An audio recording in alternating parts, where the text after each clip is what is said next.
the same time. So hi, everyone. Good afternoon, good morning, wherever you are in the world. Good evening to our friends overseas, or good late afternoon, and happy Queen's Jubilee Day. I'm Laurel Richardson, the Director of Community Outreach for the Charcot-Marie-Tooth Association. And we thank you for joining us today. If everyone could mute themselves, that would be wonderful. We have a really special meeting here today. As most of you know, CMT breathing related impairment issues have become very common topic. As a person living with CMT 1A, I'd like to learn as much as possible about this topic as well. And we have two very special guests with us, Dr. Ashraf Al-Saeed from Los Angeles at Cedars-Sinai. Dr. Al-Saeed is a pulmonary specialist. He also serves on the CMT advisory board. We are thrilled to have you here. Thank you for joining us. And Kenneth Raymond, who is also on our CMTA advisory board and a patient advocate and truly one of the most passionate CMT voices that I know, and it's a privilege to have him with us. He also shares his time in so many ways. He is a Facebook moderator. He is a content writer on the website. He is an author. He has an amazing gene guide that he's created and built, and a wonderful website where you can search CMT subtypes and types, and it's truly amazing. I could go on and on. So Kenneth Raymond, wonderful to have you here as well. Thank you for having me. So we're going to jump right in out of respect for Dr. Al-Saeed's time and Kenny's time. We're going to do our best to stick to an hour. So I'm going to turn it over to Dr. Al-Saeed to jump right in and take over. Thank you. Thank you so much, Laurel.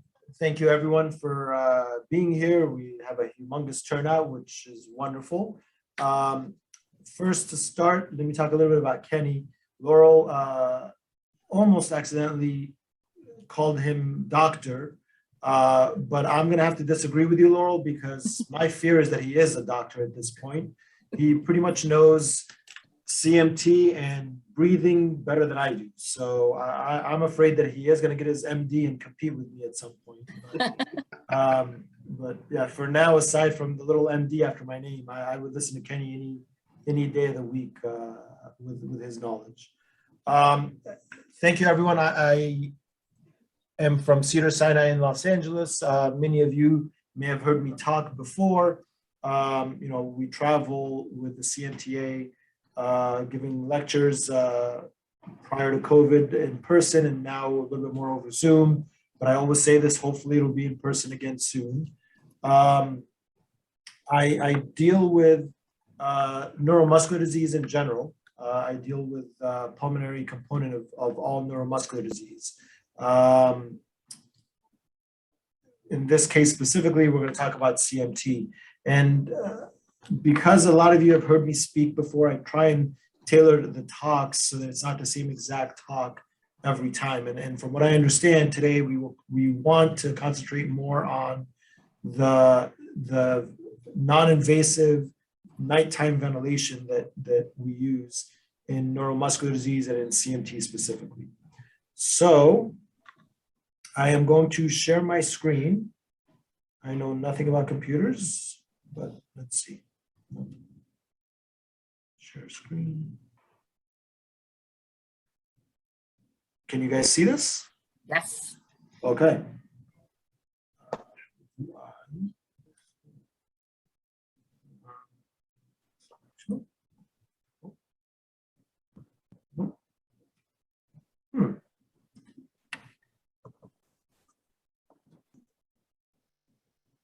There we go. All right, so this is the talk that I've given many times. I am not going to give this talk. I'm going to just cut to the slides that are going to be pertinent to today. And I apologize, I'm happy to answer all other questions. However, honestly, if you guys have heard this talk over and over, it's going to get boring. So I want to concentrate on what is important for today's talk at least. So let's forget about all this. Well, let's go back here. So basically, with neuromuscular disease, you can have respiratory muscle weakness. You can have difficulty breathing due to diaphragm weakness, intercostal muscle weakness, neck weakness, which all contribute to breathing.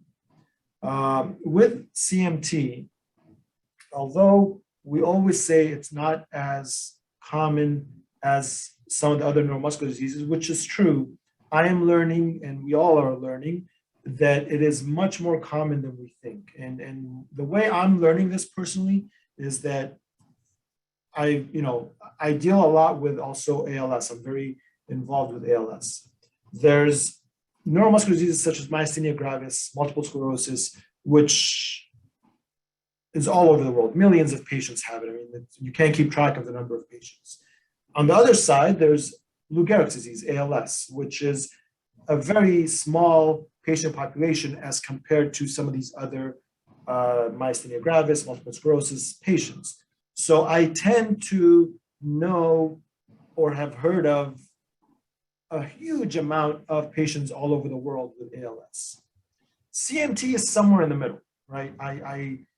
It's not incredibly common, but it's also not very rare. So the more I give these talks, the more questions and the more patients come in to see me that do have breathing issues. So I think it's more common than what is out there, what's on the internet, what's been written about it. And the way, a lot of other patients that are being referred to me, I'm going through their referring physician's notes, and I always see very odd that patient has breathing issues with CMT, since most data shows that it's not very common. I'm not sure I agree with that. So, prefacing my talk with that, let's talk about two topics with CMT that are of interest today. Number one is what we just mentioned, which is breathing problems, right? Shortness of breath. Number two is obstructive sleep apnea. Forget about everything else with CMT for now. These are the two things we're going to concentrate on today. Why do patients, again, have shortness of breath when it comes to neuromuscular disease? This is a cartoonish illustration. Basically, we have our spinal column back here. The important ones for breathing are the cervical spine, C3, C4, and C5, which are in your neck. Those innervate the phrenic nerves. The phrenic nerves come around and run down the middle of your body inside your chest cavity. They innervate the diaphragm. Although it looks here like it's one diaphragm, the diaphragm actually kind of gets cut off in the middle here, and there's a diaphragm on the right, and a diaphragm, say it backwards, a diaphragm on the left, diaphragm on the right. Any weakness to the phrenic nerve in you, as long, wherever it's running, will give weakness to either one or both diaphragms. If you have weakness to your diaphragms, you start feeling short of breath. You can't take as big a deep breath as you normally would, and the diaphragms do not contract properly. Your chest cavity cannot expand very well, and therefore you feel short of breath.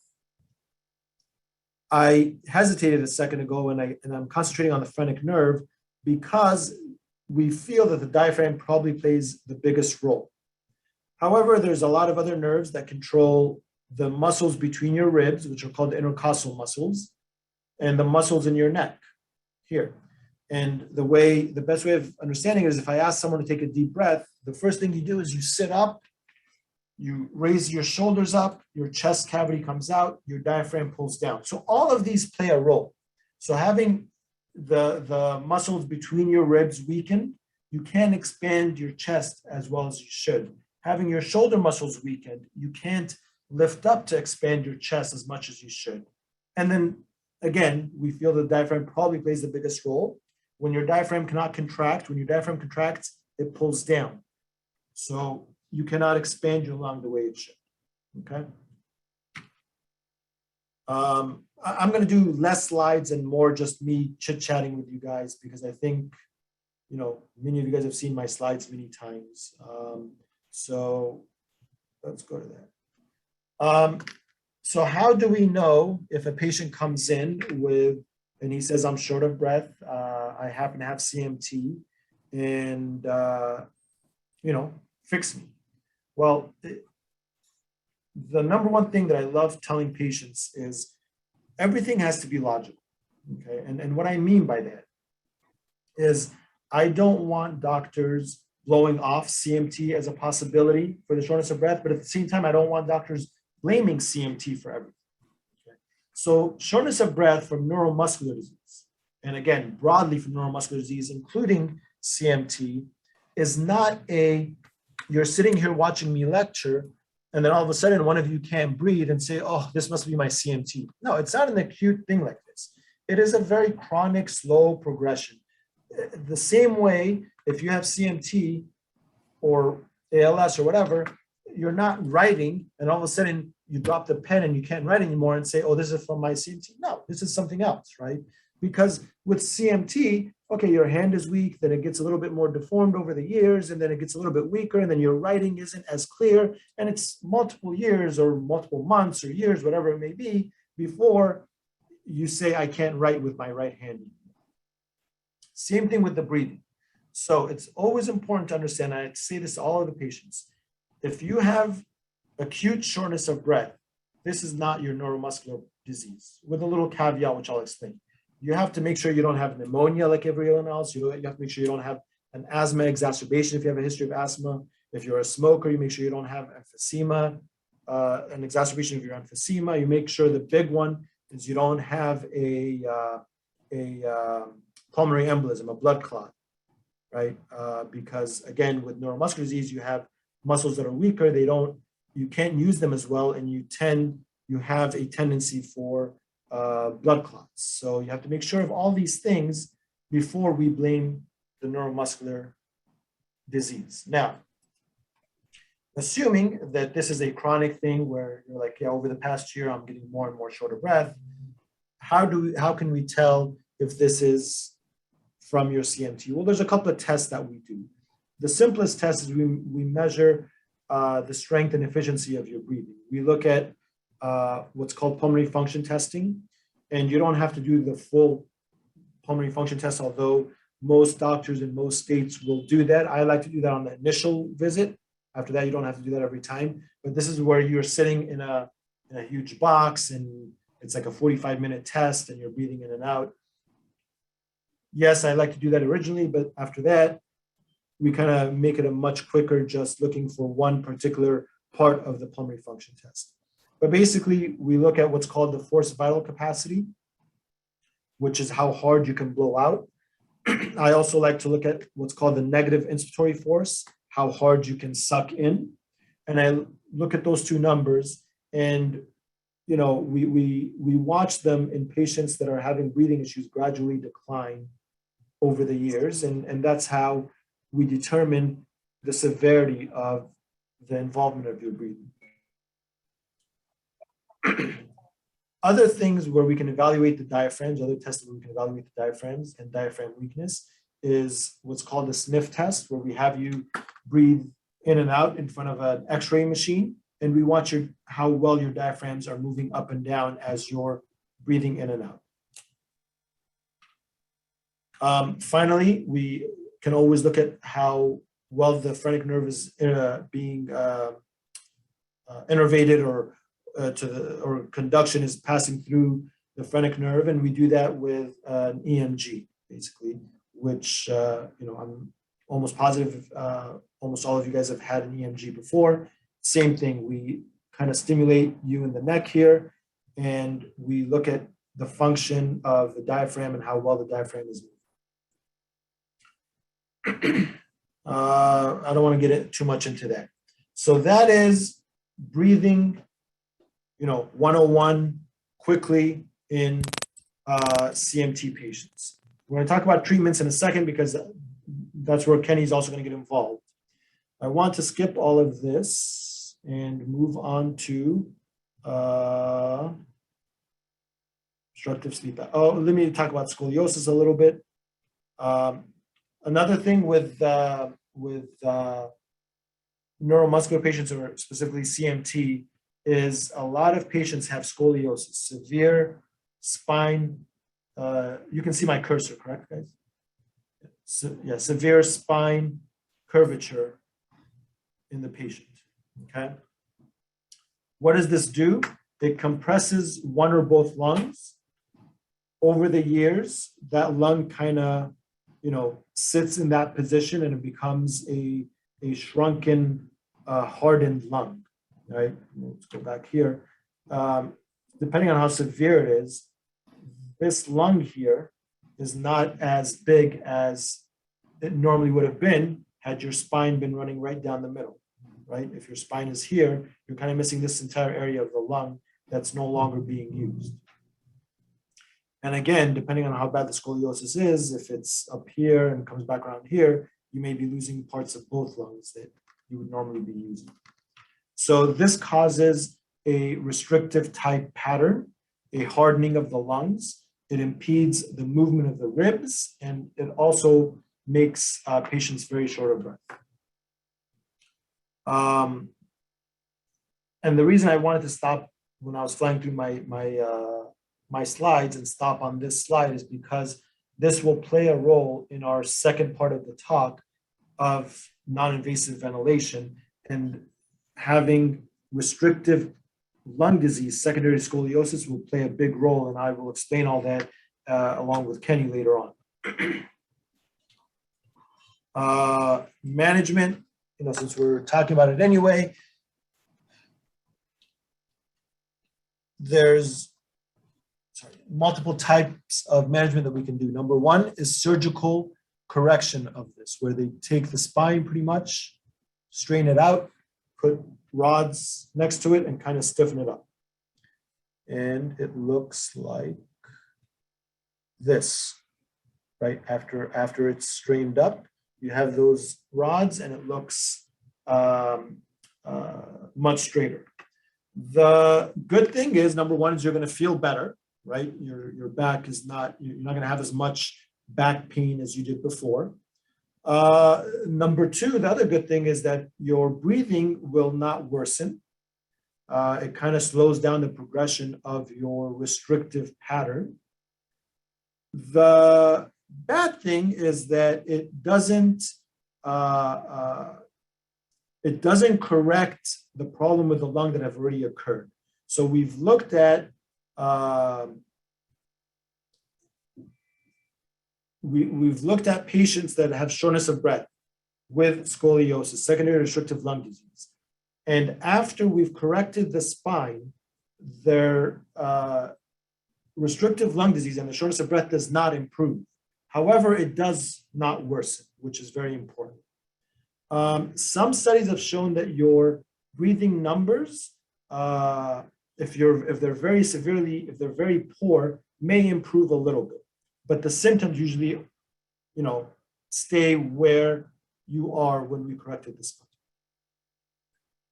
So some argue that the earlier you correct the spine, the better it is for the breathing. All right, then let's go to sleep disorder. This is the second part of what we're going to talk about today. One aspect of CMT that I've seen a lot is sleep disturbance. What am I trying to say here? Obstructive apneas or sleep apnea at nighttime. This occurs with a lot of neuromuscular patients, but I see it a lot specifically with CMT. I want to point out something again here, because there's always some confusion with sleep apnea, and this will become very important. I've never really delved into this before, because we've never really delved into the different types of non-invasive ventilation out there. So since today's talk concentrates on this, I want to delve into this a little bit in more detail. There's two types of sleep apnea. There's obstructive sleep apnea and central sleep apnea. Obstructive sleep apnea just means something's obstructing your airway, not letting you be able to catch a breath while you're sleeping. So you stop breathing, okay? What are some of these things? If you're very obese and your neck, well, let's take a quick step back. There are 5 stages of sleep: stage 1, stage 2, 3, 4, and REM. REM is when we're dreaming. As you go from stage 1 to REM, that's deeper and deeper sleep. Stage 1 is kind of that state where you're groggy. You know, if you're watching someone fall asleep, sitting in a chair, where they're kind of just dozing off, that's stage 1. Stage 2 is where we spend a good portion of the night sleeping. To your brain, that's still considered light sleep. Although you are asleep, to your brain, it's light sleep. What's good for your brain is deep sleep, stage 3, 4, and REM. And we've actually done studies on this. We've done studies on rats or mice or some animal. I'm not a basic researcher, but on rats and mice where we deprived them of sleep, okay? And these rats died prematurely. They died much quicker than the regular rats. But then we went into the brain in another subset, and we took out the part of the brain that controls deep sleep. So those rats and mice slept normally. If we're looking at them, slept just like the other rats and mice. However, they also died prematurely and died much earlier. And what that shows is for your brain, light sleep is insufficient. It's not sleep. It's deep sleep that's important. Okay, now having said all that, I'm saying all this for a reason. Having said all that, as we go into deeper sleep, our muscles become weaker and weaker. That's normal. And we're paralyzed when we're dreaming. Okay. So once you hit stage 3, your muscles are extremely weak. Your throat has muscles. Your tongue is a muscle. If you're sleeping on your back, especially, as you go into deeper sleep and your muscles are getting weaker, and if you've got more fat than usual in the area, you kind of, or if you have a very big tongue, it shuts down your airway. And that's what's called obstructive sleep. So if you've got your trachea here and everything just kind of shuts it down, you can't take a deep breath or you can't breathe while you're sleeping. That's what's called obstructive sleep apnea. There are other things in a lot of Asian descent, a lot of Asian patients or of Asian descent, their jawline is a little bit different, and a lot of them have a receding jawline where the lower part of their jaw is pushed back a little bit, making their airway a little bit narrower and therefore easier to shut down. So you may have a very thin Asian patient with sleep apnea, and the question is, well, I'm not obese. Why do I have sleep apnea? That's the reason. The second type of sleep apnea is central sleep apnea, and I'm not going to go into the neural anatomy of why it occurs, but just know that central sleep apnea is something in the brain that causes you to have sleep apnea. So it's not obstructive. It's called central because it's an issue higher up in the brain. Neuromuscular patients tend to have more central sleep apnea than obstructive sleep apnea. As most of you know, with CMT, we have a lot of you guys are very thin.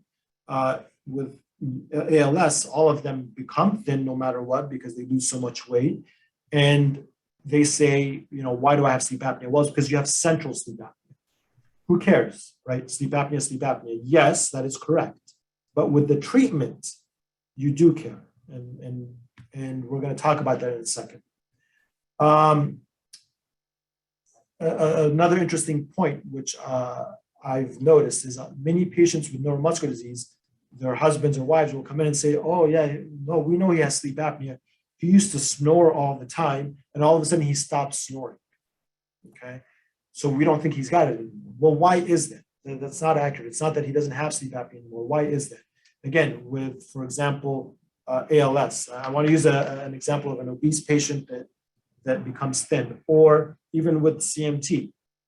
You start off with obstructive sleep apnea, and the reason you're snoring is because your airways being occluded. It's like a straw, and it's occluding it a little bit. So you have, and then your brain kind of wakes you up a little bit. Your muscles are stronger, and you breathe normally. So you go, and then you start breathing again, and then that's what snoring is. Then they stop snoring. Well, the reason is not that your sleep apnea was cured, it's because you're moving from more obstructive sleep apnea to more central sleep apnea. And central sleep apnea, there is no obstruction. So there is no snoring, there's none of that. They just have sleep apnea when they're sleeping. They stop breathing when they're sleeping. Okay, so having said all of this, we're not going to go through the symptoms. Everyone knows what sleep apnea is. I think what I want to do is talk about treatment now. Okay, and Kenny, I'm going to see the time. I'm going to briefly start talking about the different apparatuses that we have. I'm going to let you do your little bit about it, and then I can come back and maybe or I may chime in here and there to help out. Okay, so I don't have a good slide for this, but anyway, so let's talk about we said treatment for the difficulty breathing, treatment for obstructive sleep apnea. So I'm going to start with obstructive sleep apnea. But here's the thing. The best way of thinking about non-invasive ventilation, the treatment for these things, what do we mean by non-invasive ventilation is, first of all, you have to understand the word non-invasive. Non-invasive means we're not doing anything invasive to the patient. What is invasive with breathing? Putting a tube in your throat and hooking you up to a ventilator in the hospital when you're what's called intubated. If you've ever seen it, or if it's happened to you, or if you've seen it on TV, it's where they have a tube in your throat, you're asleep, you're not breathing, this machine is breathing for you, okay? That's invasive. Forget about the word ventilation. Ventilation just means breathing. Kenny right now is ventilating. He's breathing in and out. That's not a bad or good word. It's just another word for breathing. So forget about the word ventilation. The important thing is invasive versus non-invasive. We only use non-invasive at home. We can't use invasive. We don't intubate people. That's only in the ICU, okay? So there's a whole spectrum of non-invasive ventilation. Many years ago, there was not. When I was a medical student, there was CPAP and there was intubation and a ventilator, and there was nothing in between. So non-invasive was CPAP, invasive was intubated and being on a ventilator. Now, there's a whole slew of equipment in between those two steps. So again, I don't want to steal Kenny's thunder. So how about this, Kenny? Why don't you talk about them? I'll come back and say what is good for what. Is that good? Yeah, I can figure out how to press buttons to unmute. So I'll let you, why don't you talk about the different pieces of equipment? I'll come back and I'll explain the medical differences and what they're used for. Dude, absolutely sounds good. And thank you for your kind words at the beginning. Absolutely. I'm still I can't even express how grateful I am for that. Absolutely. So I am truly honored. Why don't do you have a screen to share or no? Nope, I didn't put together any slides or fancy schmancy like that. They make me go way too. I'll give you a nice, there. I don't know what I just did. I just broke everything. I did it. Oh, I'm the wizard. Then go ahead. Yeah, Laurel's the Zoom whiz. So but many of you probably know me from the social media, CMT groups and whatnot. If you don't, I'm Kenneth Raymond, or as Elizabeth and Laurel affectionately refer to me as Kenny B. And the B itself is its own story. As Dr. El Said was mentioning, non-invasive ventilator, the term itself is scary, especially when you hear ventilator, but it doesn't have to be. If anybody can see this little thing right behind me, this is my machine. This is my NIV, my non-invasive ventilator. And Dr. El Said alluded to CPAP as one of the many devices that are used. And early on, as he mentioned, there was only CPAP.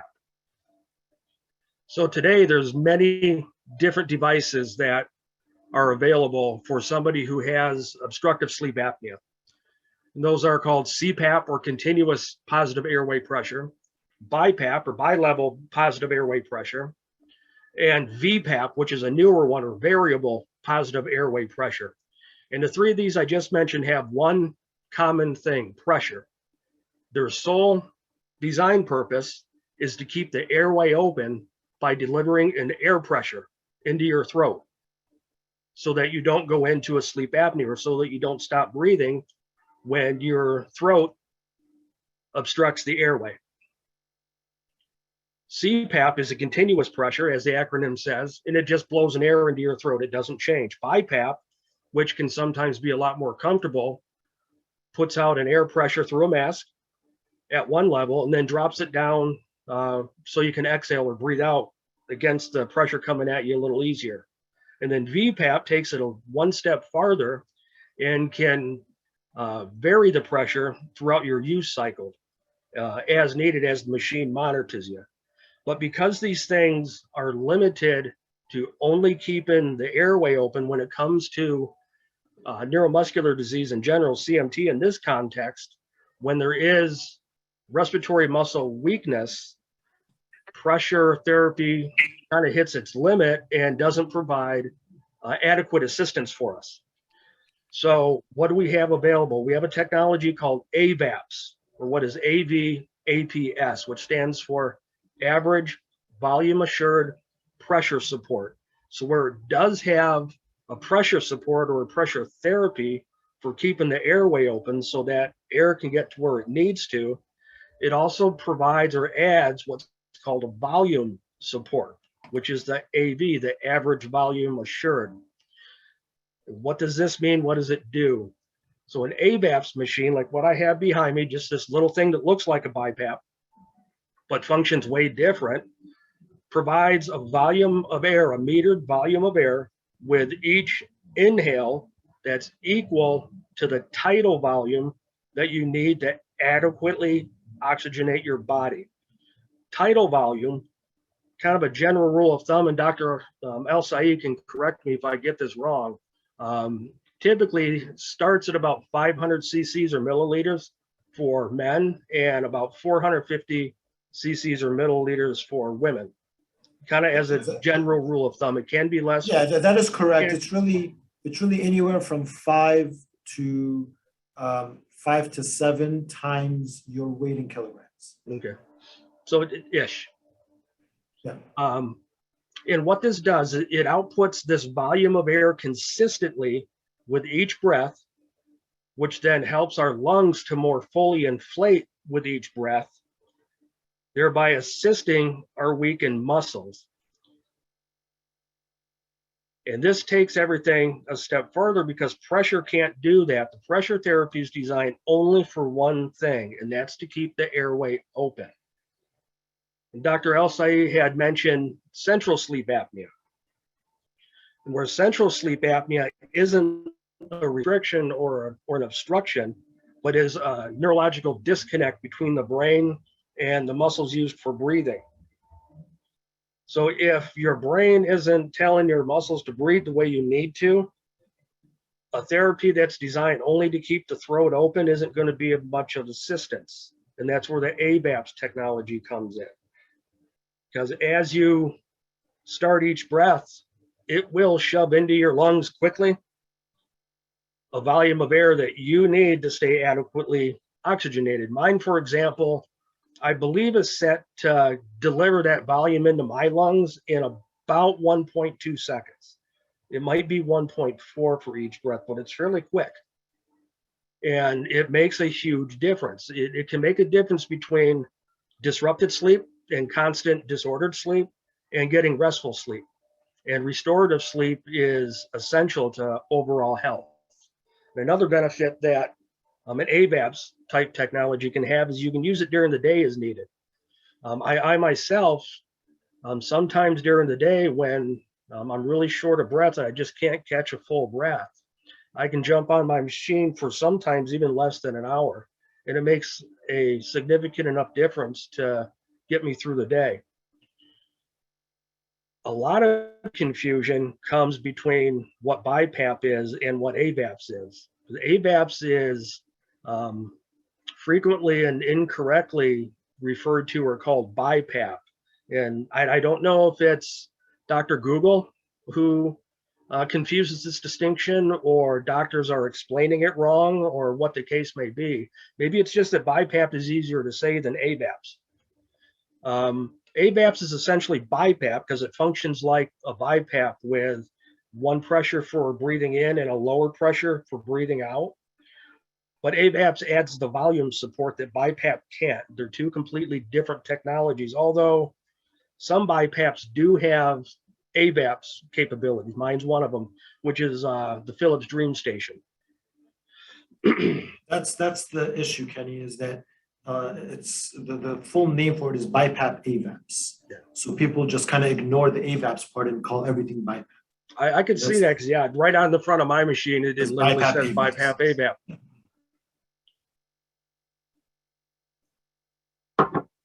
But why do we need that volume support? I want to touch on that a little bit, because it plays into the advocacy that we have to do. Because unfortunately, not all of us have access to specialists like Dr. El-Sayed.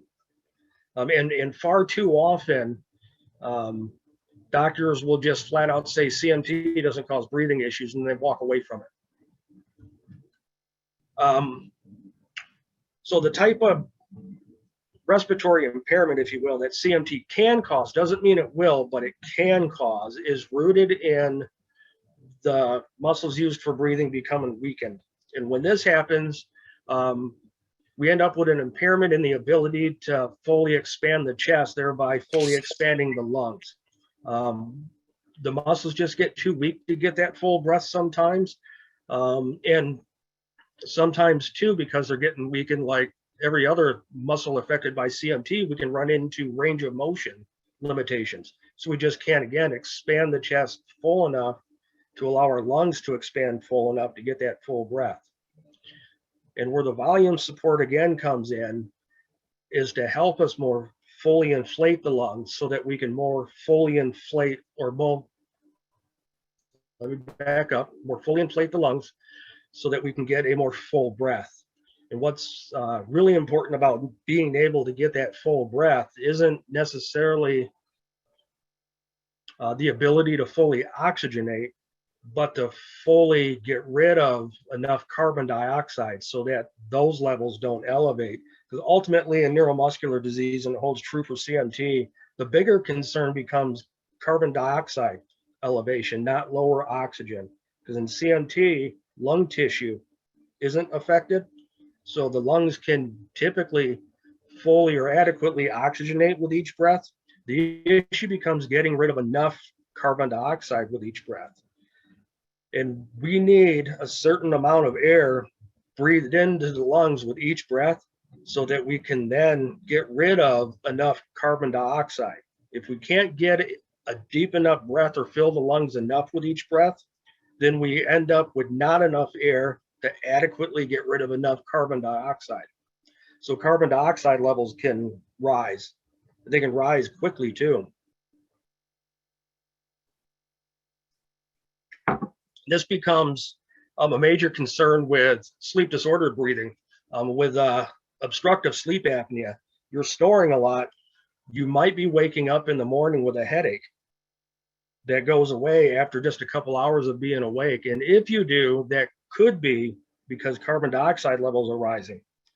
And if you have weakened respiratory muscles and your sleep apnea isn't treated or isn't treated successfully, so if you have neuromuscular respiratory muscle weakness from your CMT and your doctor has you on a CPAP and it's not doing anything for you, or you're still waking up in the morning with a headache, it's likely because you need that volume support that a CPAP can't get you.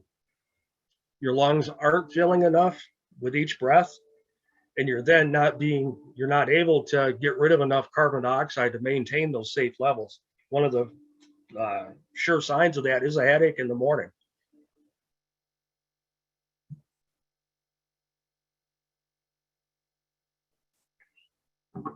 And then Dr. El-Sayed had also talked about how do you diagnose CMT related respiratory impairment. One of the ways that neuromuscular respiratory muscle weakness reveals itself on pulmonary function tests is during the spirometry when laying flat or when laying down. And most neuromuscular pulmonology clinics will have an ability to lay you flat to also do the spirometry measurements that Dr. El Said mentioned during the PFTs. If they don't, the neuromuscular components of your respiratory impairment, if you have any, might not reveal themselves, and the doctor might end up telling you everything looks fine, there's nothing wrong with you, but if you still can't breathe, there's still something wrong. I don't know if she's in the group, but I don't want to mention her by name. Recently, there's a wife of a CMTer, so she's a CMTer herself, of course. And her husband was looking at a CMT diagnosis, and he was having significant respiratory impairment issues. And the doctors had told him, there's nothing wrong with you. You can't find anything wrong. And she was able to take what we discussed in the CMT groups and was able to take the article Dr. El Said and I wrote that's available on the CMT website and show that to the pulmonary techs who were administering her husband's last pulmonary function test. And she was advocating to lay him flat and do the spirometry measurements so they can compare those to when he was upright to reveal what she already knew was neuromuscular respiratory muscle weakness. And although they hadn't heard of ever doing anything like that, and they weren't set up for doing anything with laying flat, she was able to get them to literally string some chairs together so they can lay her husband flat and do the test. And sure enough, it absolutely revealed itself. There was a significant reduction in spirometry numbers when laying down compared to when upright. There's another person in the meeting today who recently was at a neuromuscular pulmonology clinic, same one I go to at U of M. And she was advocating for spirometry when lying flat. And the tech had never even heard of such a thing, but she wouldn't stop advocating for it in her evaluation. And eventually the tech made a couple phone calls and came back and went ahead and did the spirometry when laying flat. And sure enough, the respiratory muscle weakness revealed itself. So it's intrinsically important, I think, when you're having a pulmonary function test done, that you advocate for spirometry when laying flat. And even my son's allergy doc, who manages his asthma, does spirometry quarterly from him.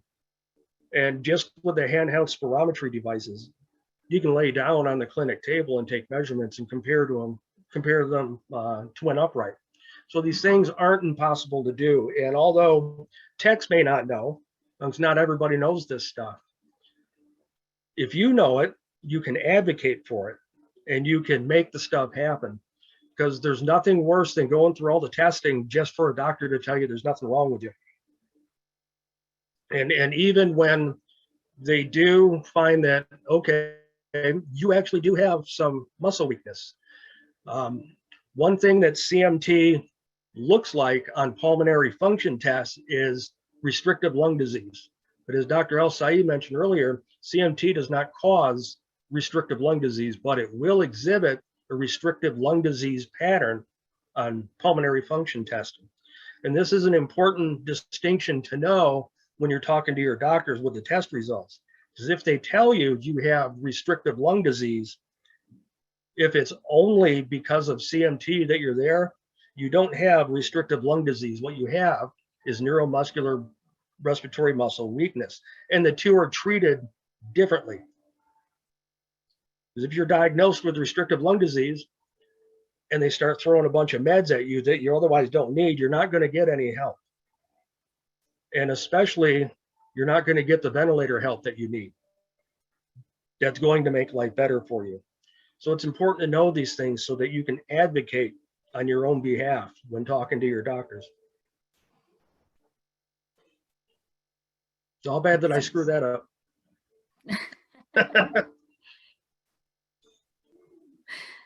Oh, hang on. So, yeah, again, everyone says Kenny is the best. Kenny is annoying because I hate people that know more than I do. So everything that Kenny said is 100% accurate, and I probably would not have been able to explain it any better. And it's very important that I want to point out actually that, as doctors, we treat so many different disorders, but having a doctor or a well-educated person who has the disease is a completely different ballgame. They know the disease differently than me, who doesn't have a specific disease, talking about it. So Kenny, I'm always in awe of you, and I appreciate it. Well, thank you. I'm going to add a few quick things. So the whole laying down thing is unbelievably important. I showed you guys, I don't want to share a screen again, but I showed you guys the little illustration of the diaphragm and the phrenic nerve. Why is laying down important? Well, laying down, so you have your diaphragms right here. And when you take a deep breath, as I said, you pull your diaphragm down. When you're laying down, because your diaphragm is weak, because the phrenic nerve is not innervating it very well, gravity tends to pull it down a little bit. So when you're trying to take a deep breath, it can't move as well. Your diaphragms can't move down. Someone who has normal function, despite laying down, is still strong enough to be able to move their diaphragms up and down.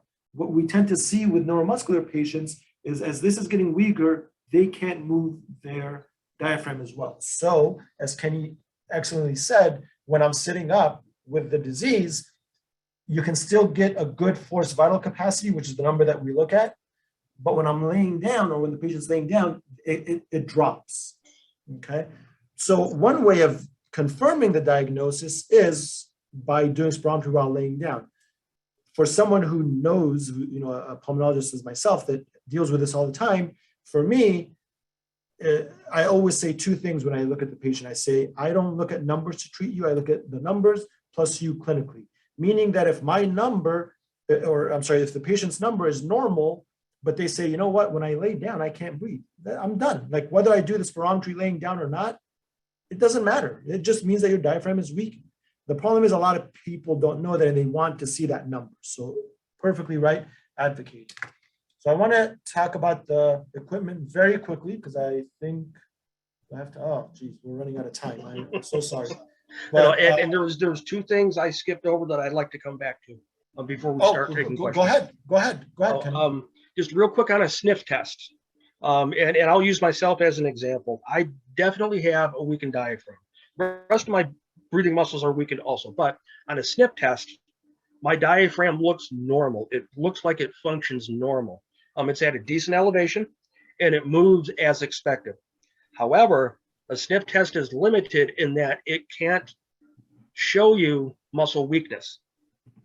It can show you how well it's moving or not moving, and it can show you where it's sitting at rest. So a sniff test has limitations. A normal sniff test result does not mean everything's normal. And then also a big complication of CMT related respiratory impairment is neuromuscular induced atelectasis. And if Dr. El-Said can weigh in on that a little bit, he can probably explain it a little more detailed than I can. But when respiratory impairment caused by CMT goes untreated, this can become a real problem. Yeah, so I was going to go back to talk about the different equipment, but this is actually an excellent point in talking about the different equipment. What atelectasis means, so our lungs are made up of millions and millions of little air sacs, and literally I mean millions of tiny little air sacs. Each of these individual air sacs fill up with oxygen. When you breathe in, they fill up with oxygen. Then there's a blood vessel that runs underneath it. The oxygen diffuses through the air sac and oxygenates the blood. At the same time, the carbon dioxide diffuses out, and that air sac, that little tiny balloon, blows the oxygen out. The carbon dioxide out. If for some reason you can't expand all of the air sacs, that's called atelectasis. So when an air sac cannot expand, it's atelectatic. When a balloon cannot expand, it's called atelectasis. So depending on how many of these cannot expand is what Kenny's talking about, how much atelectasis occurs.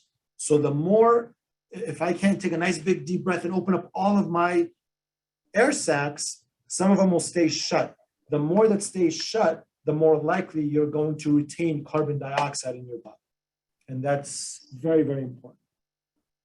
And so let's really quickly, because I know Laurel is gonna just pretty much, mute us if we don't mute ourselves. The equipment, because I think that was the crux of today's talk.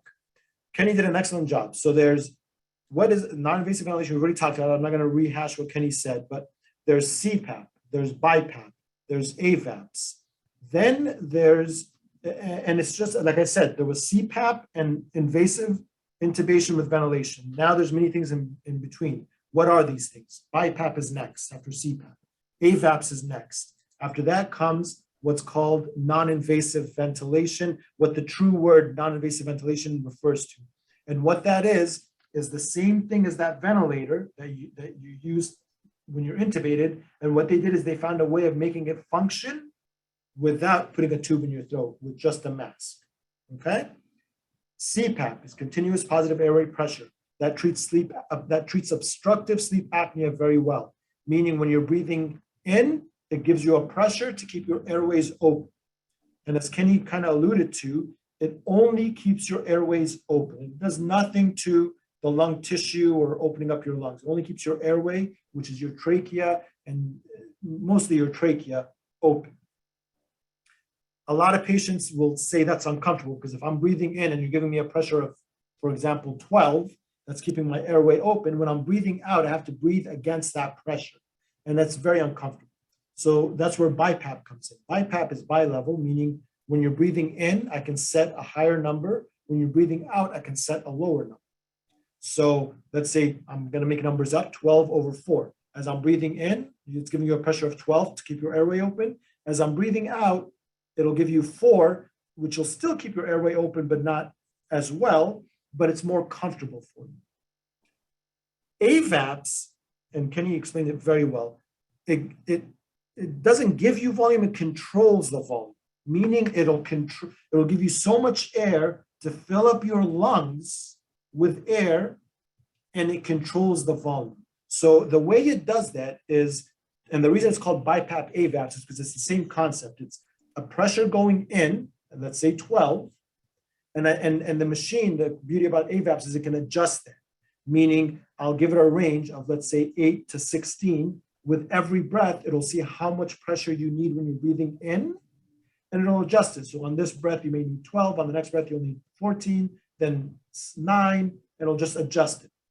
On the breathing out, it adjusts the EPAP, the lower number. I'm sorry. Oh, this is crucial because that's what controls the volume in your lung. So what it does is let's say we made a number of 12, and now I give the bottom number a range of 4 to 8. It's giving you a pressure of 4 as you're breathing in, but the machine says, no, this patient didn't get enough volume. I want because I'm going to set a range for the volume. I want a volume of 500. He only has 300. I'm going to increase that pressure until he gets enough. I don't care if he's having a hard time breathing out against it. I have to give him enough volume. And that's the difference with AVAPS. The next step, which is either the 2 machines out there right now are Trilogy and Astral, are even much more complex than AVAPS. It does everything that AVAPS does, but I control more. Kenny said it gives it, he said it gives it to him in like 1.2 seconds or 1.4. On the Trilogy now, I can control how I can have that adjusted. In this breath is going to give it to you in 1.2 seconds. The next breath is going to give it to you in 1 second. I can adjust the way you're getting the pressure, so it's not a direct pressure. It could be like more of a ramp. I can just adjust more, and it's used more for. You go to that when you have extreme breathing issues with neuromuscular disease. For the most part, AVAPS works very well.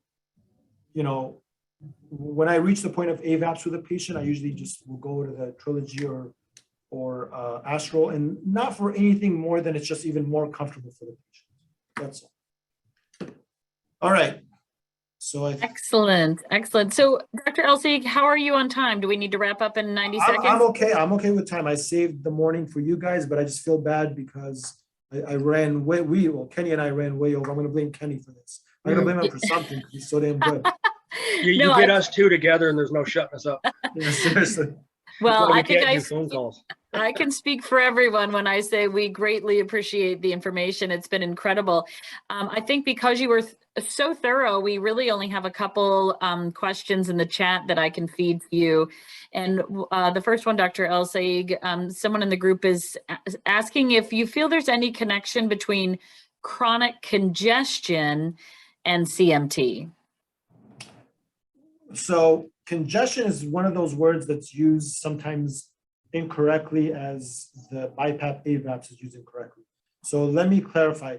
So in a medical world, pulmonary congestion means edema, means fluid in the lung from heart failure.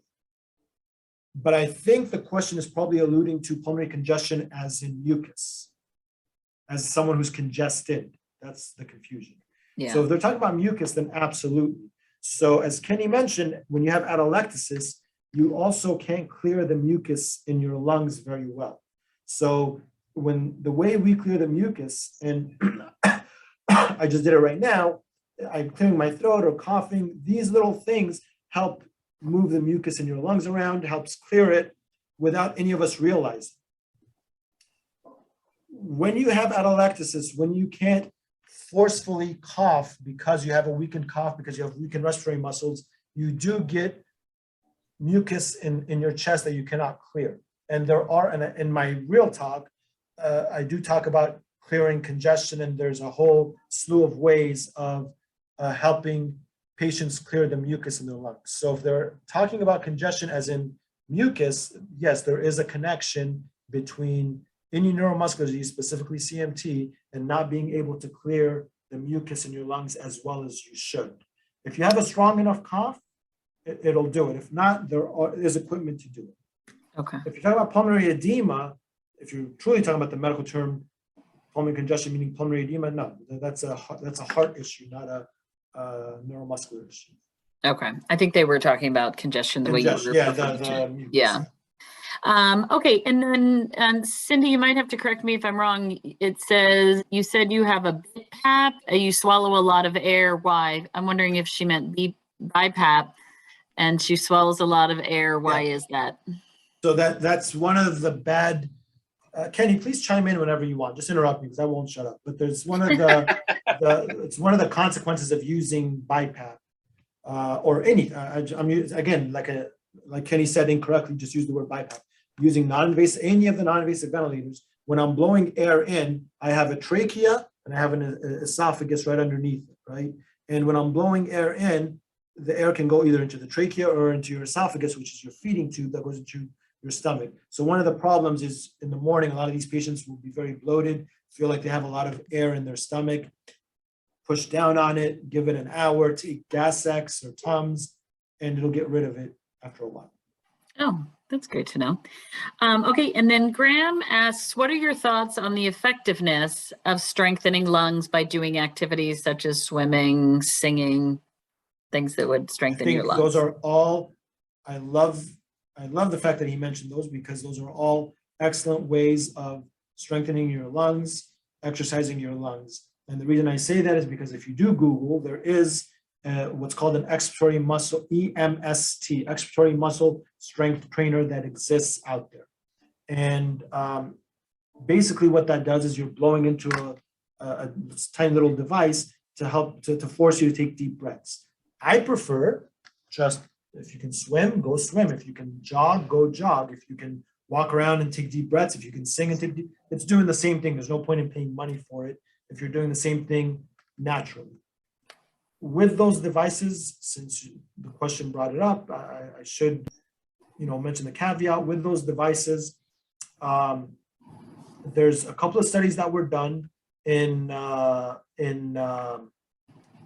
Tennessee, I want to say. It was a while ago, but they were done on small groups of patients, which shows, which the study, the point of it was to show if this helps the patients. And what it showed is that we're not sure if it helps the patients, but it doesn't harm the patients. When I say patients, I mean neuromuscular patients. It doesn't harm them. So the conclusion was we need studies with more patients, with a larger number of patients. And that really looked specifically at ALS, not really CMT, but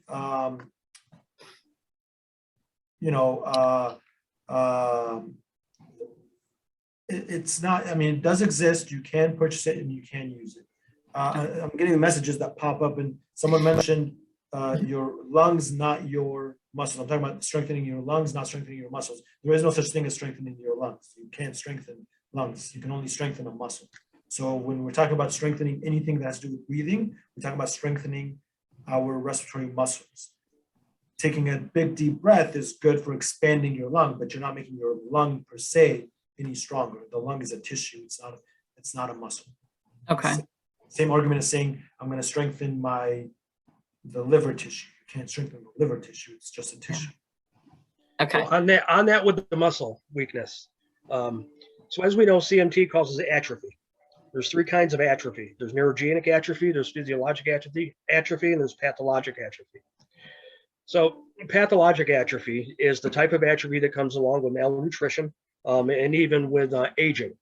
And this type of atrophy can be recoverable with diet and proper exercise.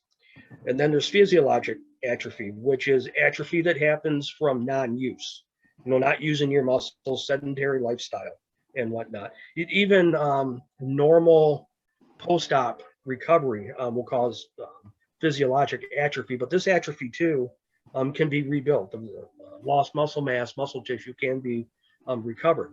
And then there's neurogenic atrophy. And neurogenic atrophy is a type of atrophy caused by an impairment or a dysfunction in the nerves. So where we lose muscle mass in our legs and our feet and our hands because of the CMT, it's caused by neurogenic atrophy. And unfortunately, this type of atrophy cannot be recovered. And to a lesser degree, but still can happen, respiratory muscles can be affected by neurogenic atrophy.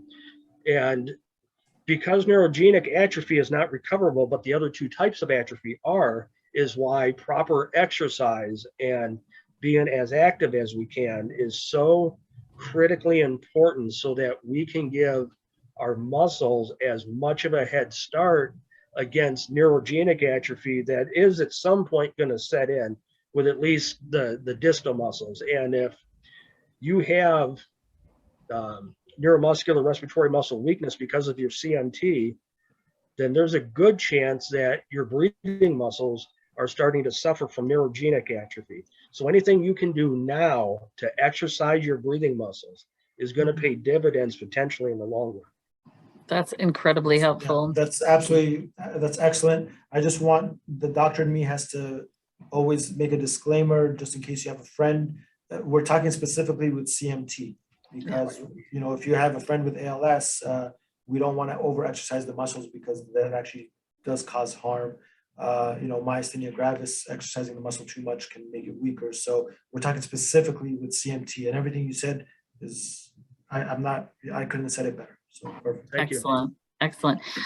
Okay, Andrew asks, can you comment on why after a large meal, breathing can be harder? Guessing the meal takes up space, making it harder to breathe? Yes, so after a large meal, so again, if your diaphragm, again, you have two diaphragms here. Here's your stomach.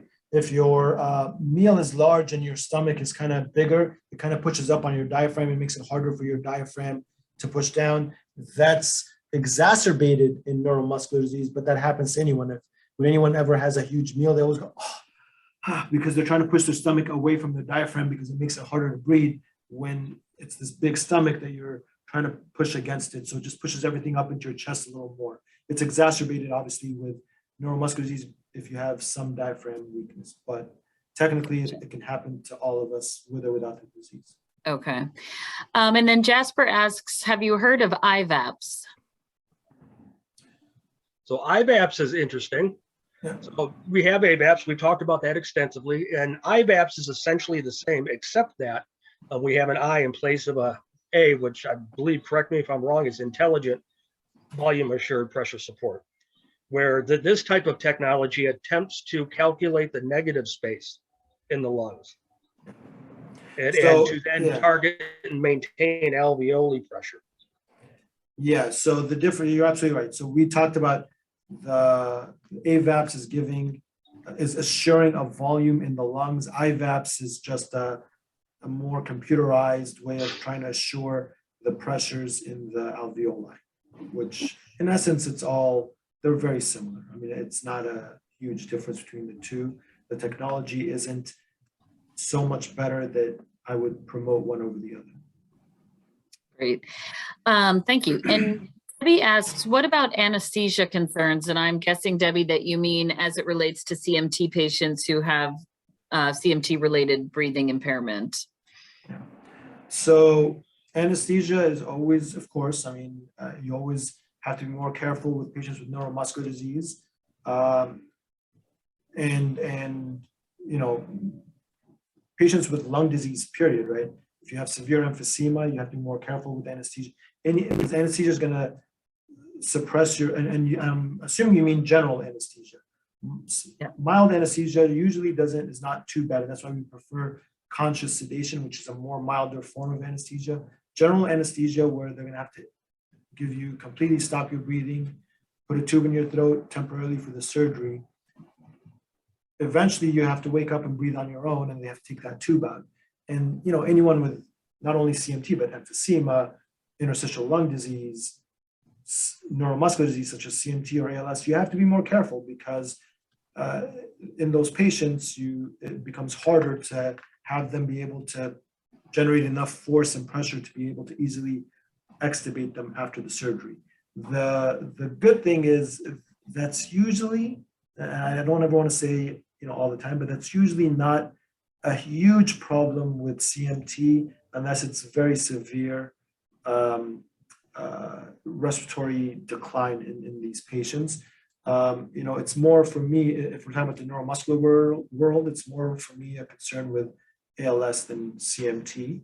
But you are right, the question is valid and you have to be a little bit more careful. And there's not much you can do. My recommendation is always to try and get them off the ventilator as quickly as possible, immediately post-surgery. I can speak to some anesthesia too. Okay. In that I'm a complex anesthesia patient, in that I have a very difficult to maintain airway for whatever reason. That may not necessarily be because of CMT, just my normal anatomy. My last several surgeries, we've avoided neuromuscular blocking agents as part of the general anesthesia. And these aren't the nerve blocks, not to be confused with nerve blocks, but are the paralytics used during general anesthesia.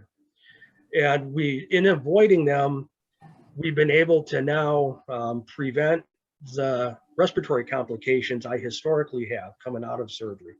My previous procedure, I think 07 or 08, I had to be re-intubated in recovery because I just couldn't breathe on my own.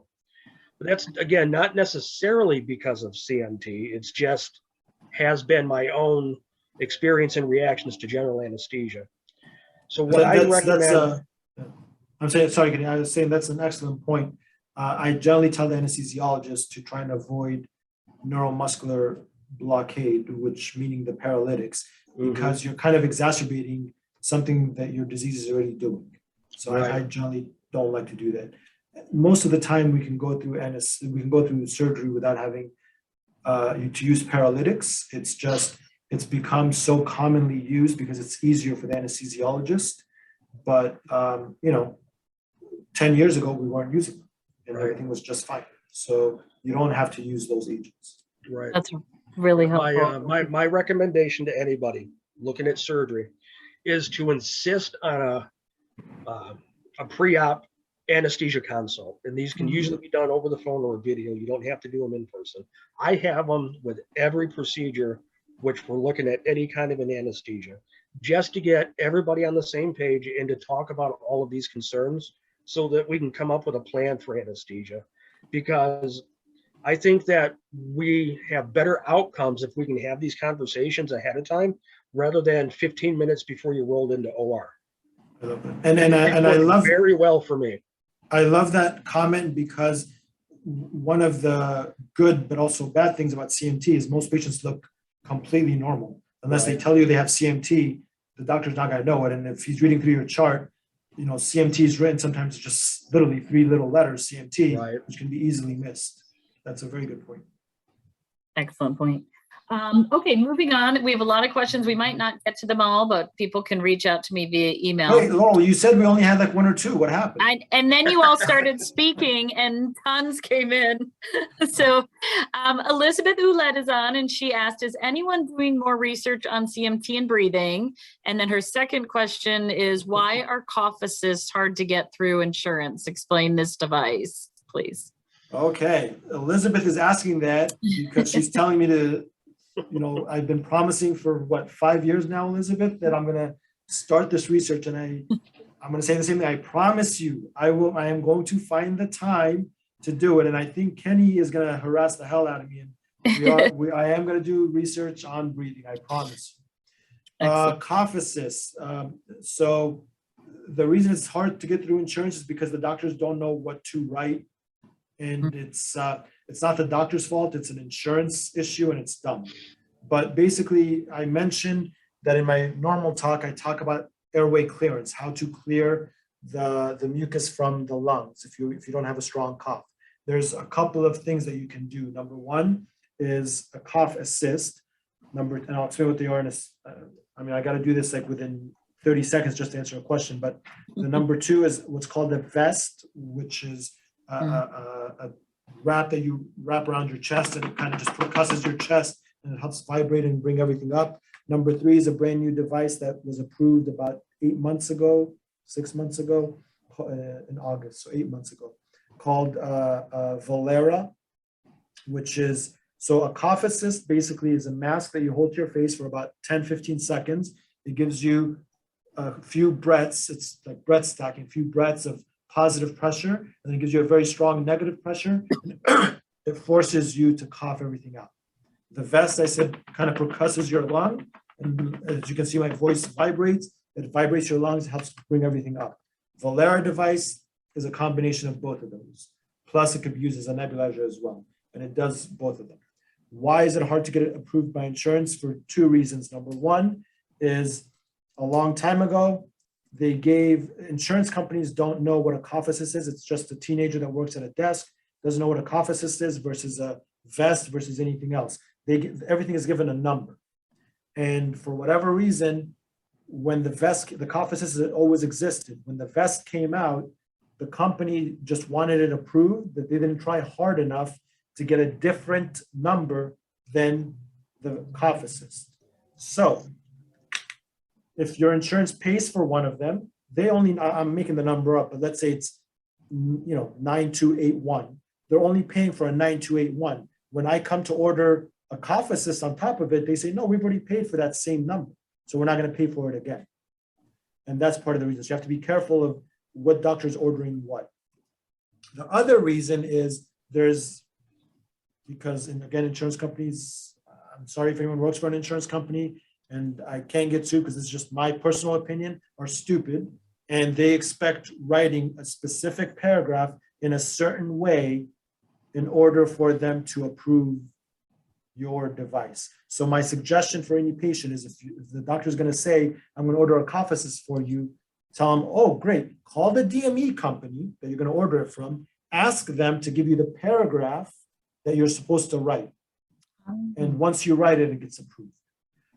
Because if I just wrote, because what happens is the insurance company says, oh, you want a cough assist? I want to see the doctor's note. In my notice, say difficulty coughing, can't clear secretions, order a cough assist. That's not good enough for whatever stupid reason. It's a paragraph you have to write. Okay, that's great tip. Thank you. With AVAPS, is a mask preferred, or can you use a nasal cannula? Am I saying that right? Cannula. Yeah. So a nasal pillow is what it's called when you're using one of these machines. It doesn't matter what mask, it's just different types of masks. What mask you use has to do with the anatomy of your face, how big your nose is. if you're a mouth breather, if you're not a mouth breather, if you're claustrophobic. So the mask doesn't matter as long as you're getting the pressure in. So it's whatever mask first the patient is comfortable with, but also that the DME company makes sure that it's working properly, right? If you have a full face mask but you can't get a good seal, it's useless. So I prefer a nasal mask or a nasal pillow. It just really depends on, how well it's working for you. Okay. And Joanna's saying that her son is having an Aspire implanted next week, and the pulmonologist says he has obstructive apnea. Will this work if he has CMT? So we're never going to finish today. Inspire is we can have a cutoff time. Inspire is a new device that's out for obstructive sleep apnea, only obstructive sleep apnea. And what it does is it's a pacemaker that's implanted just like a heart pacemaker, except it's implanted on this side. And instead of the leads going to the heart, it goes to the hypoglossal nerve. The hypoglossal nerve is the nerve that stimulates your tongue, and you turn it on and off. So at nighttime, you get it has a little magnet thing that you put on, it turns on, and throughout the night, you're doing that, which is it's pushing your tongue forward, opening up your airway. It works very well for patients that cannot tolerate CPAP, but it is a pacemaker and it is a invasive surgery, and it has nothing to do with CMT. It has nothing to do with your muscles. It purely treats obstructive sleep apnea. So if her son has CMT, I'm assuming, and he has no other problems, yeah, it'll work for the obstructive sleep apnea. If in the future he ever has problems, it's meaningless. Those are two separate things that it's treating. So I only recommend it for patients that absolutely cannot tolerate CPAP.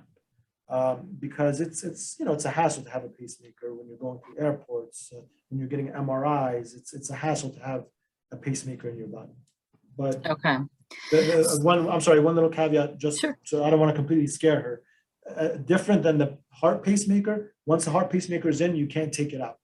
I can turn it off, but I can't take it out. This one you can actually remove if you ever want to. Okay. And due to the volume of questions coming in, guys, what we're going to do is everything is recorded and everything is available in a chat document. So I can work with Kenny and we can reach out to Dr. El-Saig if needed, and we can try to get through your questions. But please know that if we haven't gotten to them right now in this time frame, that we will in the coming days get to them. And I will also share a follow-up email to everyone. And in that email, I'm going to share Dr. El-Saig's other webinar recordings where he's gone through his full presentation, which will actually answer several of the questions in the chat. So please know we will get to you. But one question that came in that's different from some of the others. Is a paralyzed diaphragm reversible or treatable beyond AVAPS? It depends on the cause of the paralyzed diaphragm. If the paralyzed diaphragm is due to neuromuscular disease and a weakened phrenic nerve, unless you can reverse the neuromuscular disease, and in this case CMT, which you can't, then no, you cannot fix that problem. If the paralyzed diaphragm is because you severed the phrenic nerve, meaning you cut it in surgery, the answer is no. If it's due to just a bruise or scarring around the phrenic nerve, there are other things you can do.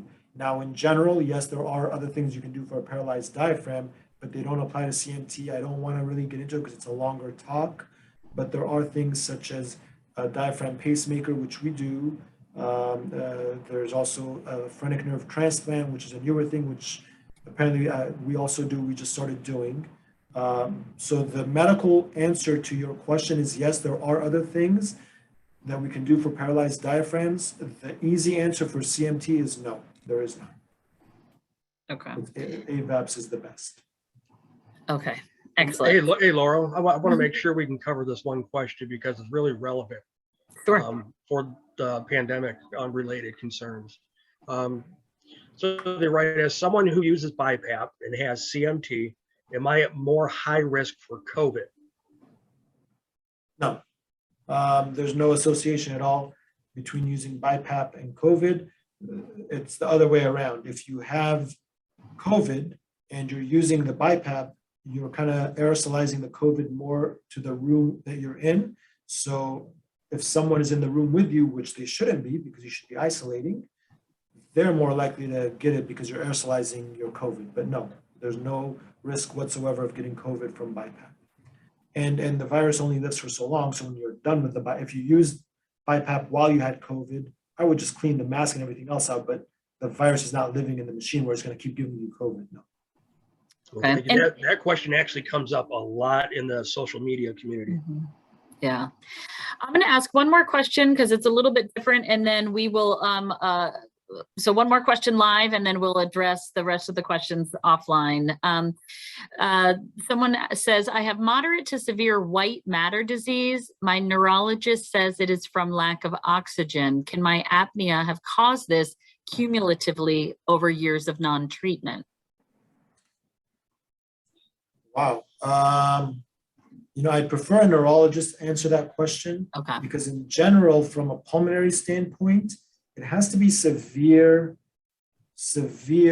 lack of oxygen, like in a massive stroke. I'm not sure about,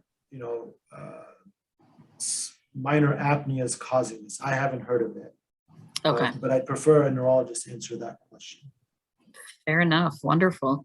Well, I want to thank you both for sharing your time and talents with us today. Dr. Elsig, I'm not really sure what we'd do without you. So no, thank you guys. And thank you. I think one day when we're back in person, we really need to have a conference of, purely related to pulmonary, because it always seems like we can literally go a half a day on just this topic alone. Easy. So Elizabeth is always asking me to do research on respiratory issues with CMT. I'm going to ask her to do a full in-person conference on breathing issues in CMT. And we'll just have Kenny talk the whole time. I know, right? Just real quick, I needed to come back to this earlier because I saw it in chat, and then we can close. Okay. Because it's important we cover it right now. There's always a lot of questions about, well, I have this particular subtype, and the doctor tells me it can't cause issues, or I have this other one. Or it's only has to do with this one subtype of CMT, and that's not true. Respiratory issues are starting to be seen essentially across the board.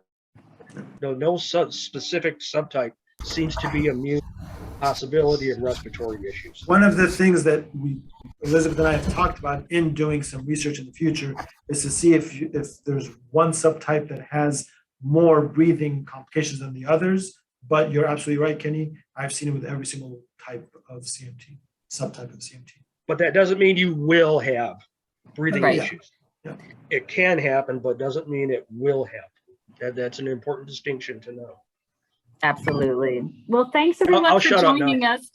That's Hey, right. Laurel, this is Elizabeth. I would just like to say Dr. Elsig has said a lot of stuff about research, and I will be following up with both Kenny and Dr. Elsig, because if you talk about it, I'm going to nag you until we get it done. I know. We keep talking about it. I promise you I'm gonna have more time. I promise you, and we will do it. Okay, not in your retirement. No. We're talking now. We're talking now. Sounds great. It's a deal. You heard it here live, everyone. So thanks for joining us today. And I will send up follow-up email with some great information for everyone, and we'll get to your questions. Thanks, and have a great afternoon. Thank you, Thanks, everyone. Kenny. Thanks, everybody. Thanks, Dr. Elsig. Bye-bye. Bye-bye, guys.